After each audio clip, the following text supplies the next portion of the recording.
Hello students, ये JEE advance 2023 के paper 2 का 14th क्वेश्चन है।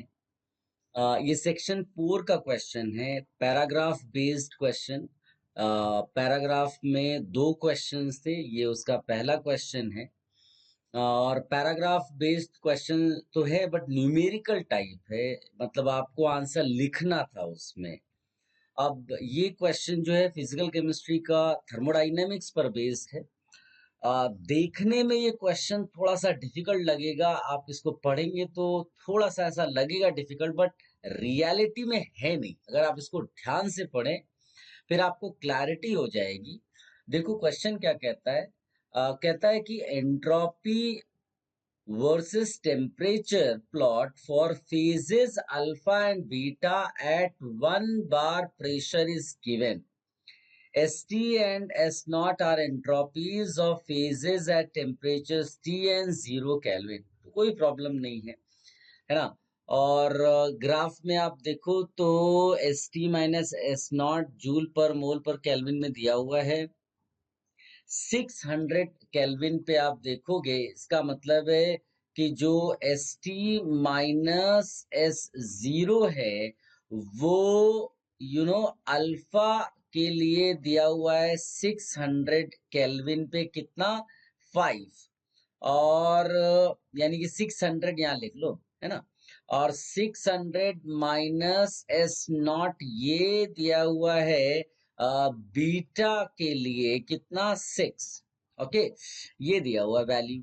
अब यहां से अगर आप लोग S beta minus S alpha निकालें एट 600 केल्विन तो ये आ जाएगा 1। क्यों? क्योंकि जो एस नॉट बीटा है और एस नॉट अल्फा है वो देखो नीचे दिया हुआ है, S beta minus S alpha at 0 kelvin 0। तो आप इस डिफरेंस को आसानी से निकाल सकते हैं। अब क्वेश्चन में ध्यान से देखो, उसने आपसे पूछा S beta minus S alpha but not at 600 kelvin. कब पूछा है आपसे? 300 केल्विन पे। तो आप क्या करें? तो देखो, ये जो क्वेश्चन है, आप जब भी एंट्रोपी की क्वेश्चंस करें तो आप फॉर्मूलाज का अच्छे से इस्तेमाल करें। आपको फॉर्मूलाज याद होने चाहिए, आइसोबैरिक के लिए, आइसोथर्मल के लिए आपको फॉर्मूलाज पता होने चाहिए। अगर आपको फॉर्मूला आता है तो आप डेफिनेटली क्वेश्चन को सॉल्व कर लोगे। अच्छा, इसमें देखो खास बात, उसने 1 बार प्रेशर पे चीजें बोली है, यानी कि प्रेशर उसने कांस्टेंट रख दिया है। तो हम लोग क्या कर सकते हैं, हम लोग इसमें delta S is equal to N C P L N T two by T one, ये लगा सकते हैं वैल्यूज निकालने के लिए। अब पर मोल, वो एक्चुअली अगर आप यूनिट देखोगे तो पर मोल लिखा हुआ है, तो इसमें इनकी वैल्यू 1 डाल देंगे।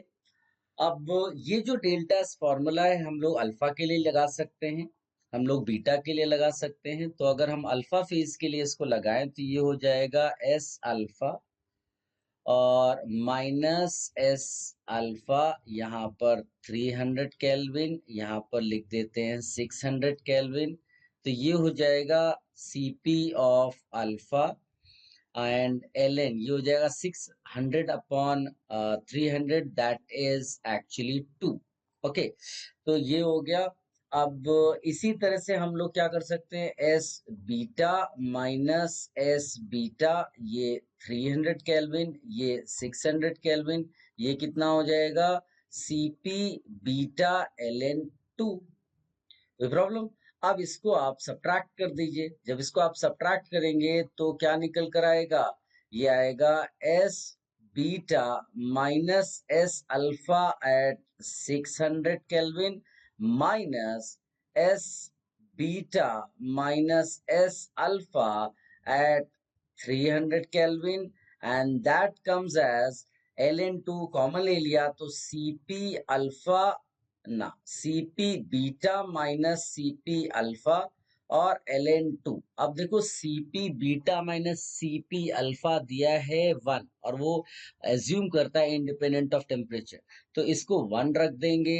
और ये जो वैल्यू है 600 केल्विन पे, देखो यहाँ पर तुम्हारे पास दी हुई है, 1 दी हुई है ना। तो अगर मैं इसको यहाँ ले जाकर लिखूं तो ये हो जाएगा 1 minus S beta minus S alpha at 300 kelvin is equal to 1 into L N two का वैल्यू कितना दिया है, 0.69। तो बस यही तो निकालना था, S beta minus S alpha at 300 Kelvin is equal to 1 minus 0.69, and that is 0.31.